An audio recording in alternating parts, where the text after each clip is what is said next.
আসসালামু আলাইকুম এভরিওয়ান। আজকে রান্না করব চিংড়ি মাছের মালাইকারি। প্রথমে কড়াইয়ে তেল দিয়ে অল্প একটু লবণ দিয়ে আমি চিংড়ি মাছগুলোকে ভালো করে তেলে ভেজে নেব।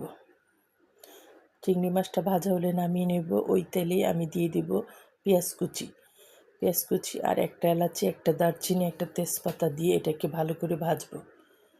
ভালো করে ভাজা হলে তাতে দিয়ে দিব আমি, যখন এটা একটু বাদামি কালার চলে আসবে তখন 1.5 চা চামচ পেঁয়াজ বাটা, 1/2 চা চামচ আদা বাটা আর অল্প একটু রসুন বাটা দিয়ে এটাকে ভালো করে ভেজে নেব। তাতে দিয়ে দিব মরিচের গুঁড়া, ধনিয়ার গুঁড়া, জিরার গুঁড়া, লবণ আর দিয়ে দিব পানি দিয়ে মশলাটা কষিয়ে অল্প একটু গরম মশলা দিয়ে দিব আর দিয়ে দিব বাদাম বাটা আর টক দই।